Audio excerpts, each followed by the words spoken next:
सबसे बड़ी विदेशी हुकूमत थी, ताकत थी, उन आक्रांताओं को चुनौती दी थी।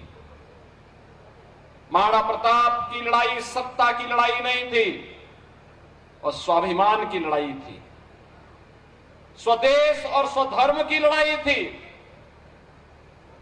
उन्होंने कहा था उस समय भी कि सत्ता के लिए नहीं, अगर उन्हें केवल सत्ता ही प्यारी होती तो एक बार केवल अकबर ने तो उन्हें कहा था, एक बार केवल महाराणा लिख के ही दे दे कि हम दिल्ली के अधीन कार्य करेंगे,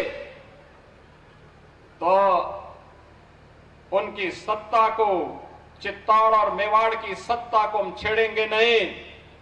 लेकिन महाराणा ने कहा नहीं, इसकी युद्ध के मैदान में इसका फैसला होगा।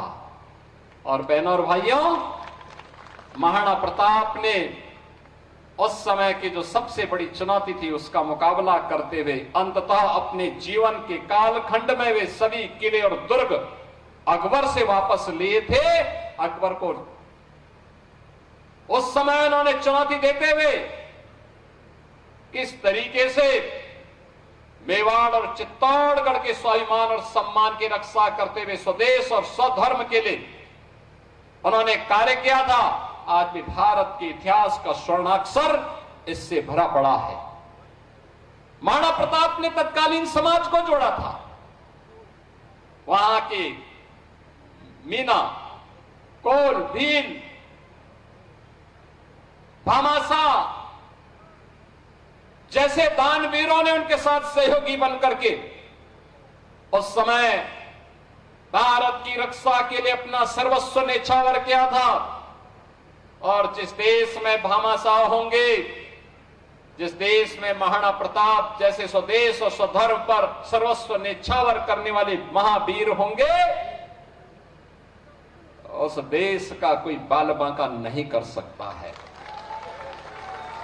और आज जब हम राई की इस विधानसभा क्षेत्र में आए हैं आप सबका आह्वान करने के लिए, बहनों और भाइयों, ये चुनाव की लड़ाई भी हम लोगों के लिए कहीं ना कहीं